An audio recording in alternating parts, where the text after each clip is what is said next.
On the night of June 20th, 1947, a man sat in the living room of a Beverly Hills mansion surrounded by the trappings of life that most people only dream about. He had money, power, and connections that reached from the streets of New York to the highest offices of the American underworld. He had built something no one else in history had ever attempted, a gleaming palace of light and fantasy rising from the middle of a Nevada desert, a place that would eventually become the most famous city of vice and spectacle in the world. And in that moment, sitting in that living room, he had no idea he was about to die. 9 bullets were fired through the window. Several found their mark. By the time anyone reached him, Benjamin Bugsy Siegel, the visionary, the killer, the dreamer, the gangster, was already gone. His right eye had been blown from its socket and landed on the other side of the room. The man who had envisioned Las Vegas, who had put his own money and his own soul into building it, who had fought the entire American mafia to see it completed, was dead before the city he created ever turned a profit. But here's what most people don't know about that night. Here's what the history books gloss over and what the legend carefully conceals. Almost everyone in that room of the Flamingo had already decided he was going to die. The question was never if. The question was only when. This is not the story of a lucky gangster who got unlucky. This is the story of a man who was always, in every possible sense, living on borrowed time, and who somehow convinced himself, right up until the very last moment, that he was the exception. If this kind of story grips you, the kind that goes deep in the headlines, deeper than the myths, subscribe to the channel right now, because what unfolds over the next few minutes is far more disturbing, far more human, and far more tragic than anything the gangster films ever told you. To understand Benjamin Siegel, you have to understand where he came from, not the romanticized version, the real version. He was born on February 28th, 1906, in the Williamsburg section of Brooklyn, New York, a neighborhood so dense with poverty and desperation in the early 20th century that violence was an aberration. It was a language. It was how transactions were conducted, how disputes were resolved, how a boy learned whether he was someone worth fearing or someone worth preying upon. His parents were Ashkenazi Jewish immigrants from Eastern Europe, part of the enormous wave of families that had flooded into New York at the turn of the century fleeing pogroms, persecution, and generational destitution. They arrived with almost nothing, and they settled into a world that offered them almost nothing in return. The Siegel household was crowded, loud, financially precarious, and, according to accounts from family members and neighborhood acquaintances interviewed over the decades, emotionally complex. Benjamin was the second of 5 children, and from a very early age, witnesses would recall, he displayed 2 qualities that would define his entire existence: an almost pathological fearlessness and a rage that could ignite without warning. The fearlessness was not the absence of awareness. People who knew him in those early years would later describe something more interesting than mere recklessness. He understood danger completely. He simply refused to let it govern him. There is a psychological term for this orientation, a kind of hypersensitive dominance drive, where the worst outcome imaginable is not death or injury, but submission.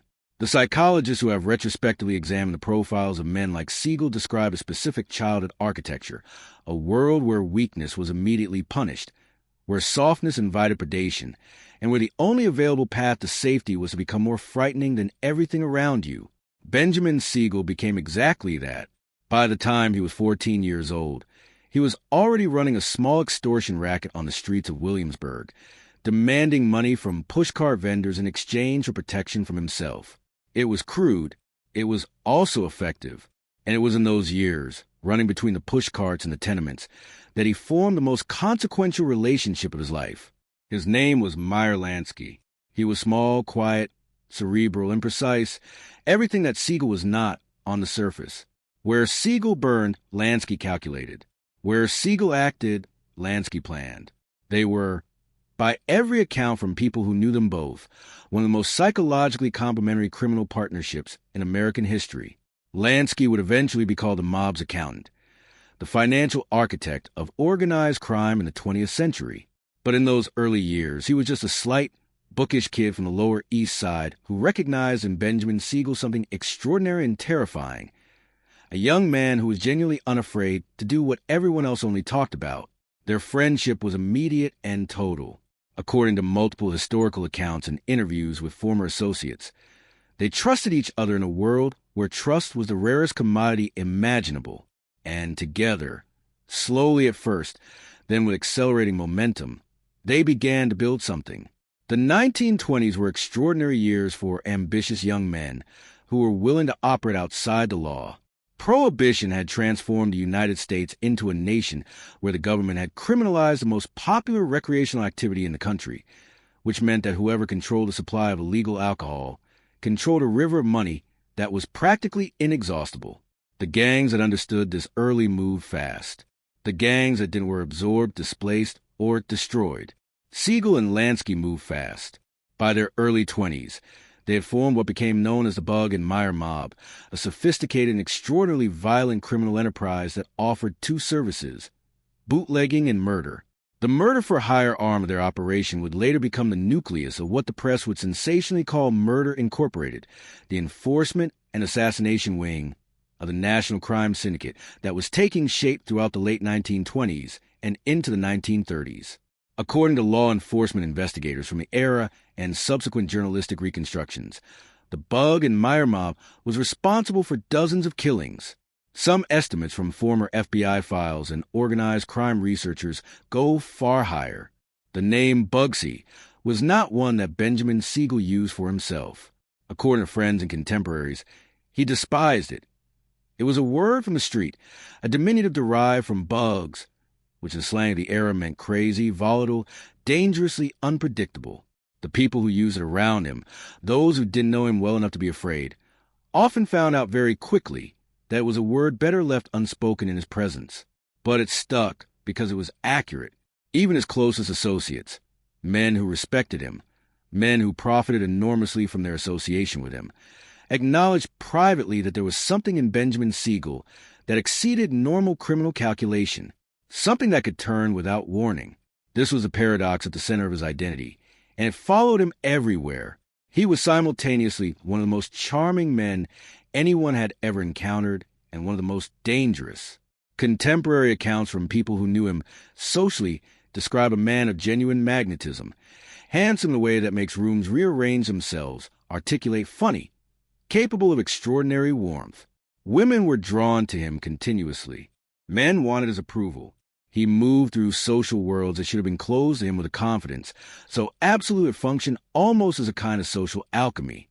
And underneath all of it, just barely contained, was a thing that had made him useful and feared in equal measure since he was 14 years old.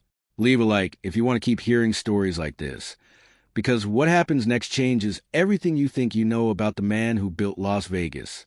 By the early 1930s, the National Crime Syndicate was no longer a loose confederation of competing gangs.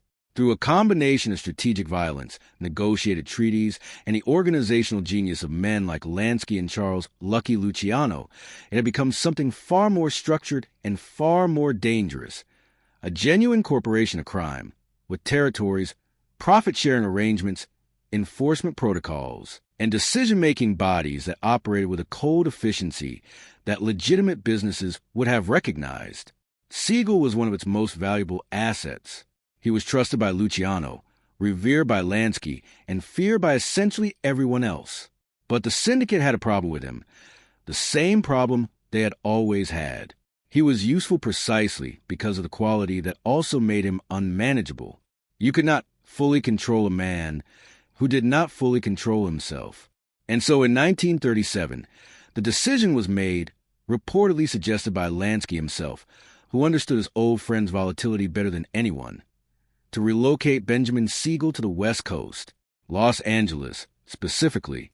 There was work to be done there.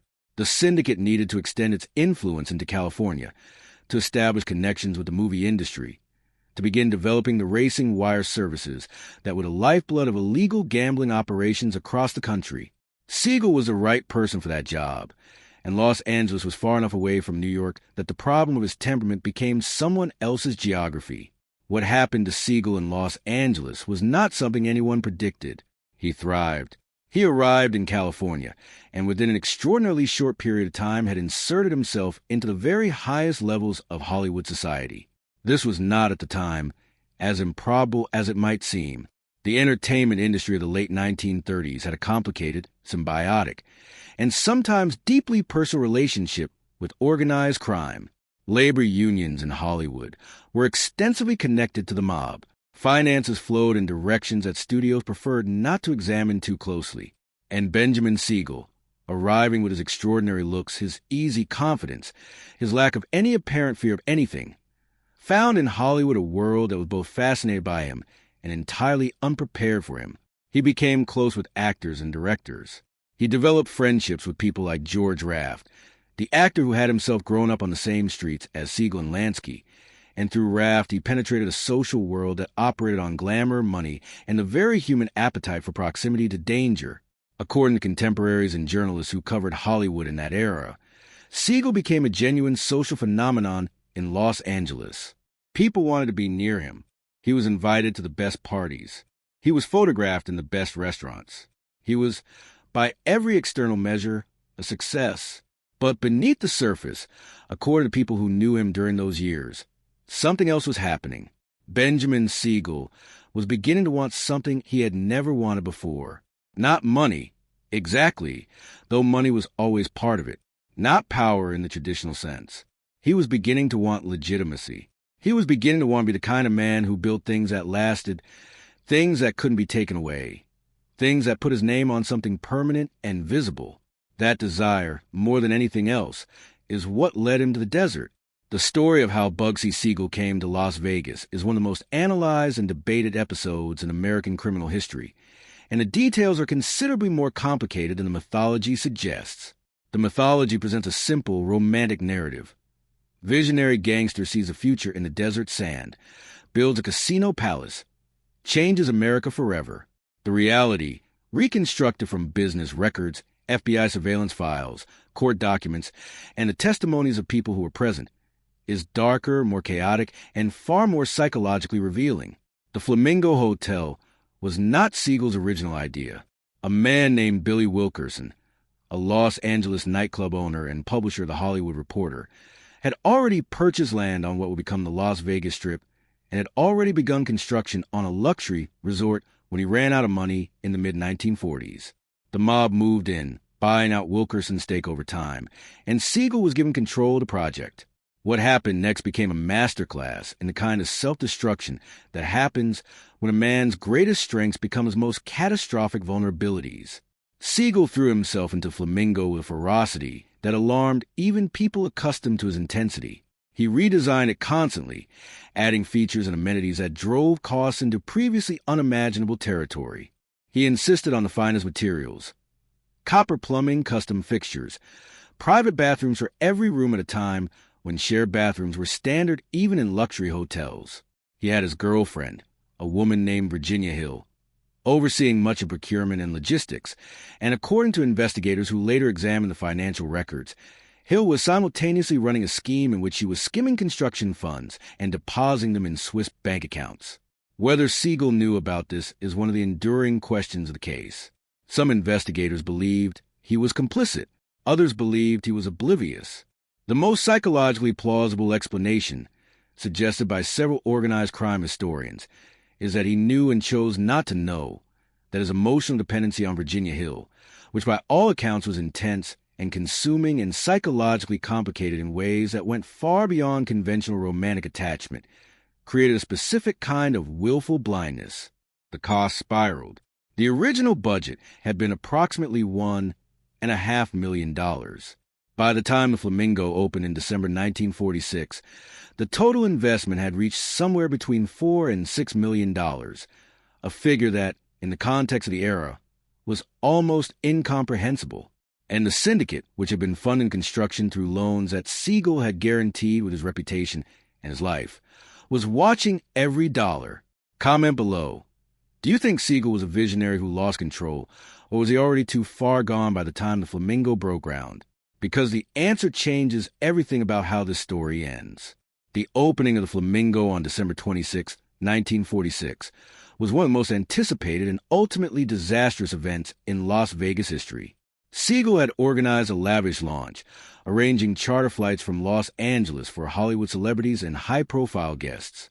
A rainstorm grounded most of the planes. The celebrities who did arrive found a hotel that was not yet fully completed.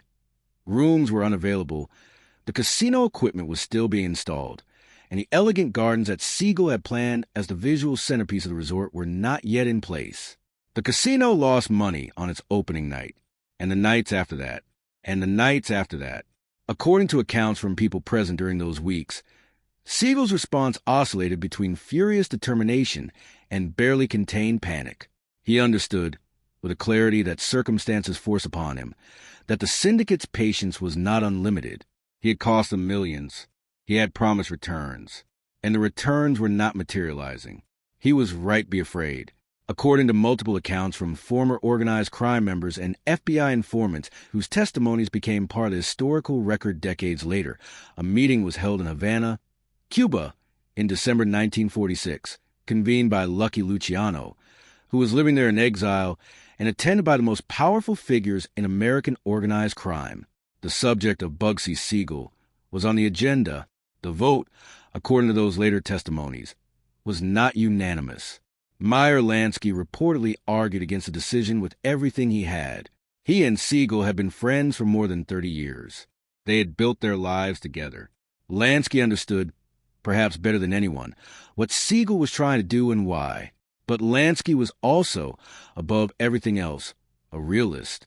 And the reality was simple. Siegel had cost the syndicate millions of dollars. He was operating with an emotional volatility that made him a liability, and the money, the missing construction funds that investigators suspected had been siphoned off, pointed in a direction that the mob found unforgivable. The decision was made. Siegel apparently had some awareness that the conversations were happening, according to people close to him in those months. He believed he could turn the Flamingo around in time.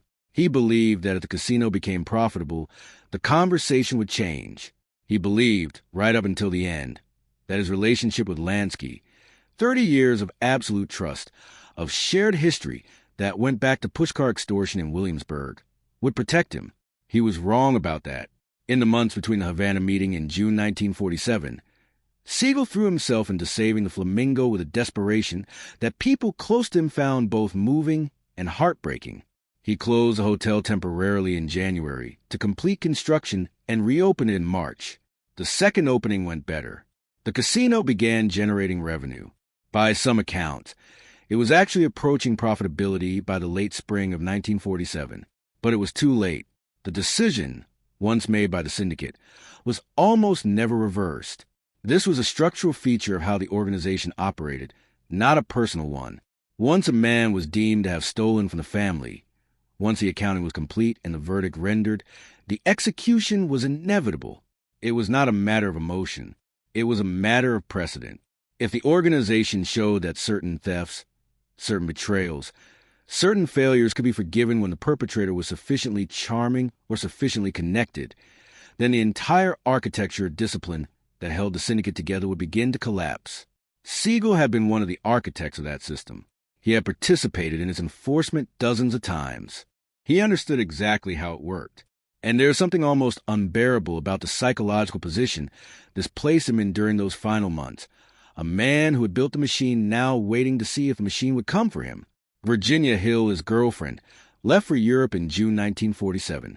The timing has struck investigators and historians as deeply significant.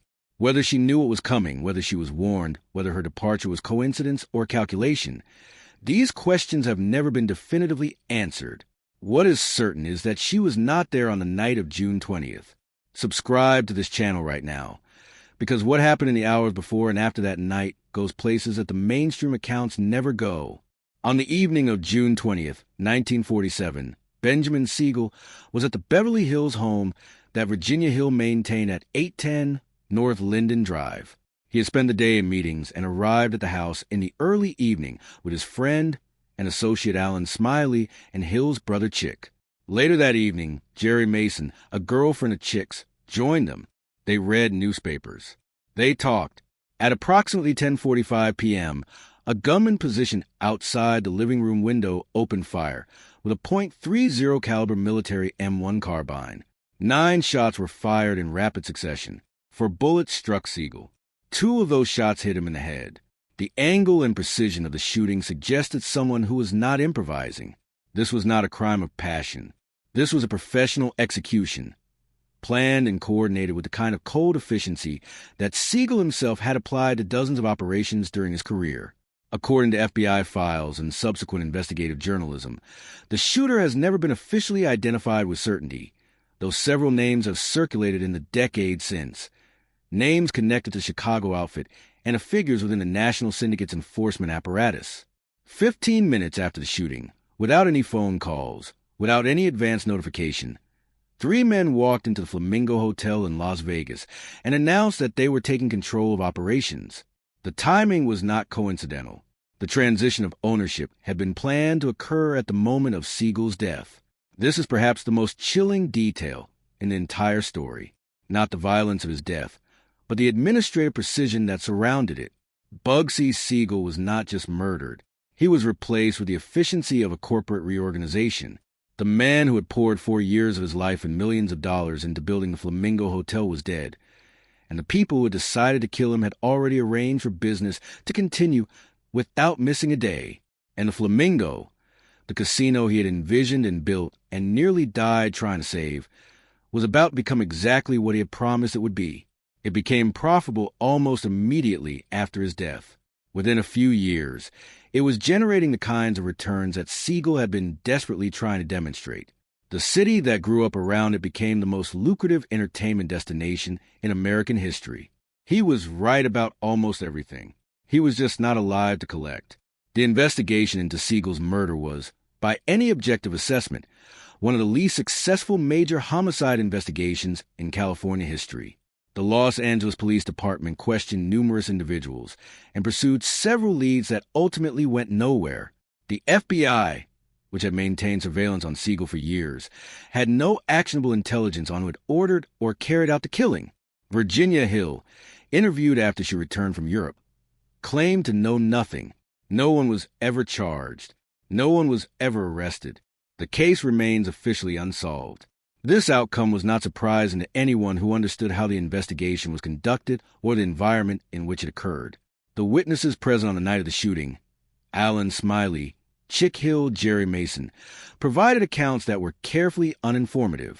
The physical evidence at the scene was minimal, and the network of individuals who had the knowledge and motive to provide useful information had every incentive to remain silent.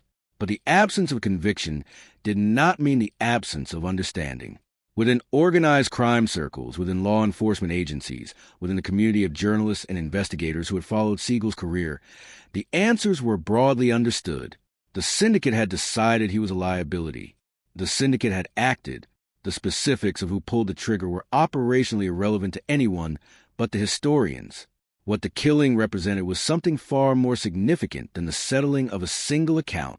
It was a statement about the nature of power in the American underworld, a demonstration that no one, regardless of their history, their connections, or their past service, was exempt from the fundamental calculus of organized crime.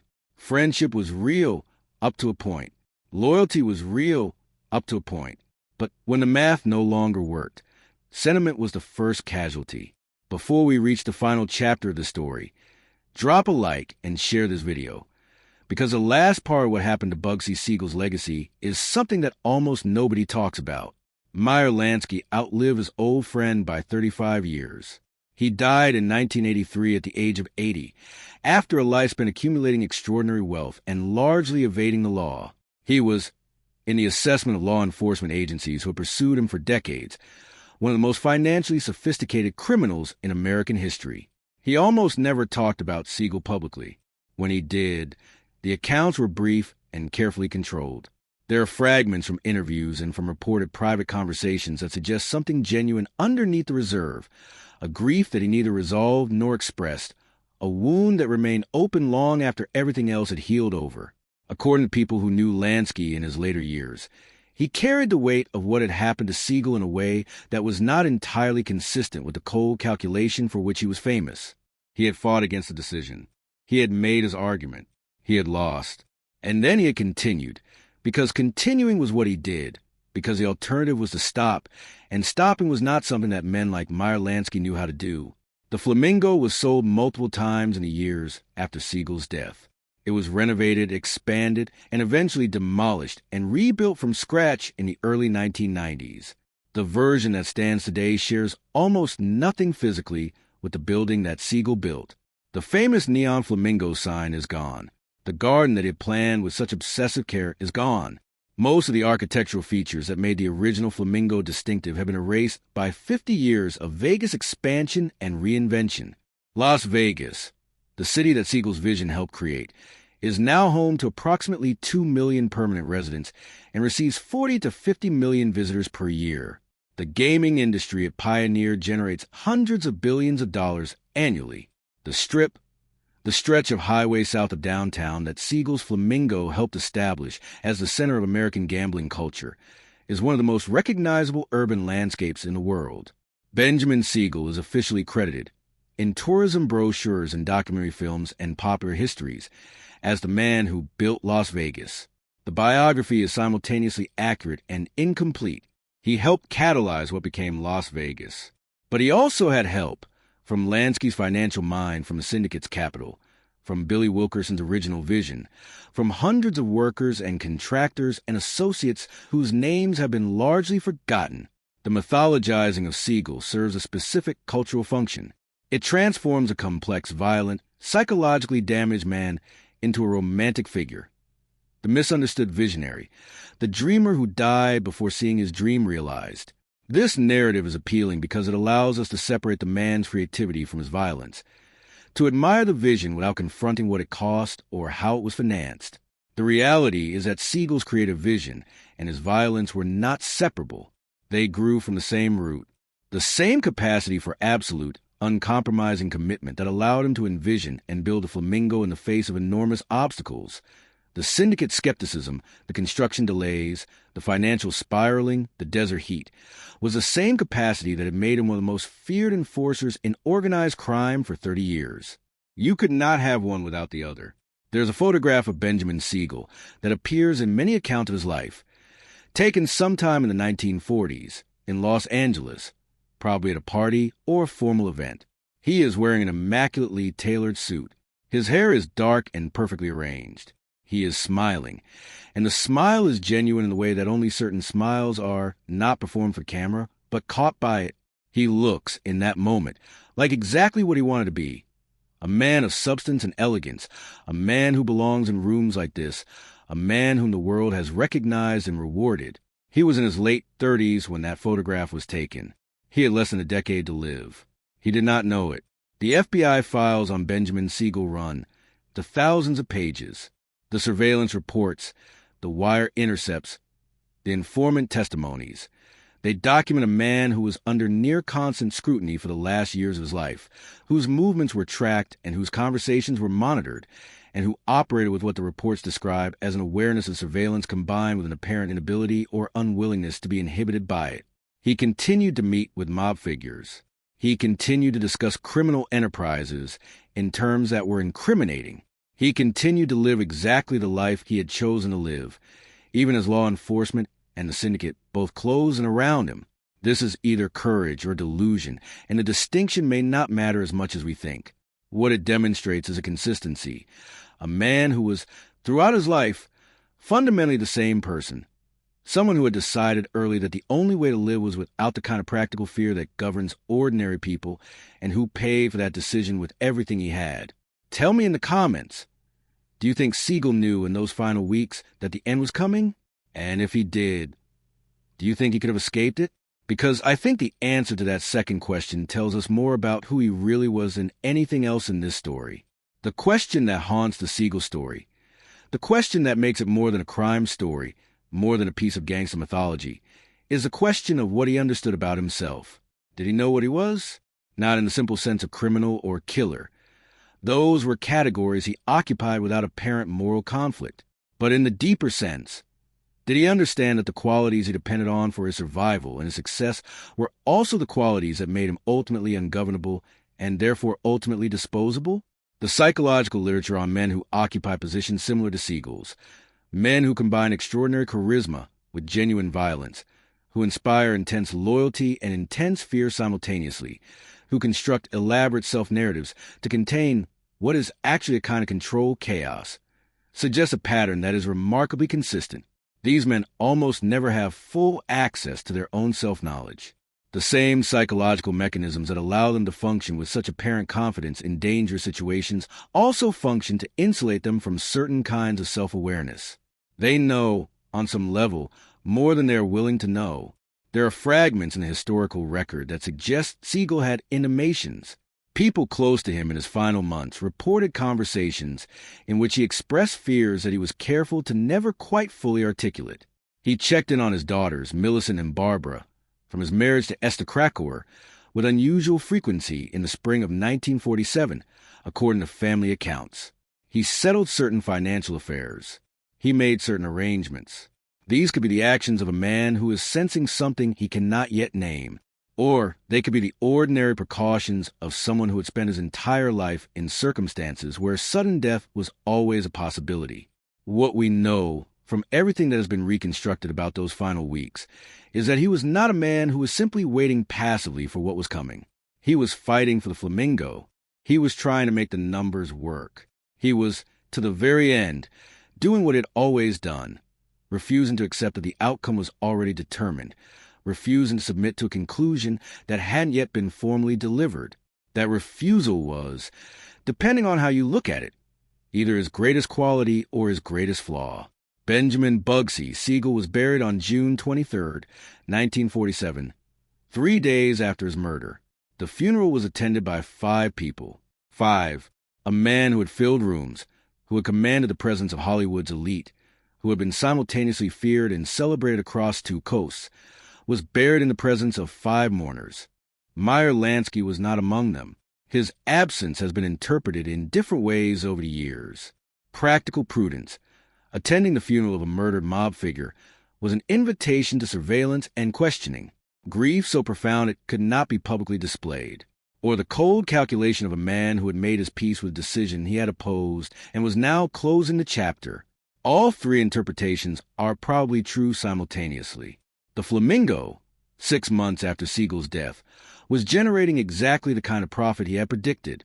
1 year after his death, it was among the most successful gambling operations in Nevada, the city that grew up around it, the city that his vision had helped call into existence, will within 20 years become one of the defining cultural and economic phenomena of the American 20th century. He never saw any of it. He died at 41 years old in a borrowed house, shot through a window in a city that he had helped make glamorous. He had wanted to be remembered as the man who built something extraordinary. He is remembered instead as a cautionary tale wrapped around that extraordinary thing. The violent, brilliant, ungovernable man who created the dream and was consumed by the machinery that dreams require. There is a specific kind of tragedy reserved for people who are exactly right about something at exactly the wrong moment. Benjamin Siegel was right about Las Vegas. He was right that a luxury resort in the Nevada desert could become something the world had never seen. He was right that people would travel enormous distances to sit in air-conditioned rooms and gamble and drink and watch beautiful performers and feel, for a few days, like the ordinary constraint of their lives did not apply. He saw all of that, and he built the first version of it, and it worked. He was just not allowed to live in the world he had made. Power protected Benjamin Siegel for 30 years. It gave him access and wealth and a kind of immunity that ordinary people never experience. It also required him to become a specific kind of person, and that person, in the end, could not be protected by anyone, including the man who had built him. In the end, the city he built outlasted everything he was. Las Vegas grew and changed and reinvented itself 100 times over. The flamingo became a legend, then a cliché, then a monument. His name became shorthand for a certain kind of American ambition, the kind that reaches too far, that bets everything, that burns too bright. And somewhere in the expanding, neon-lit, air-conditioned empire of the city he helped create, no one thinks about him very much at all. That is the most Las Vegas and the imaginable. If this story moved you, made you think, or changed the way you understood one of the most mythologized figures in American criminal history, share this video with someone who thinks they already know the Bugsy Siegel story. Because I promise you, they don't know this one. Subscribe to the channel. There are stories exactly like this one. Stories where the real history is darker, more human, and more psychologically complex than anything the myths have given you, waiting for you every week. And leave a comment below with the one question the story left you with. Because in 30 years of covering stories like this, the question that stays with me about Benjamin Siegel is the simplest one. Did the city he built make him happy in those last months when he would finally see it working? Or did he already know by then that it didn't matter? That is the question no one can answer. And somehow, that silence is the most honest thing the story has.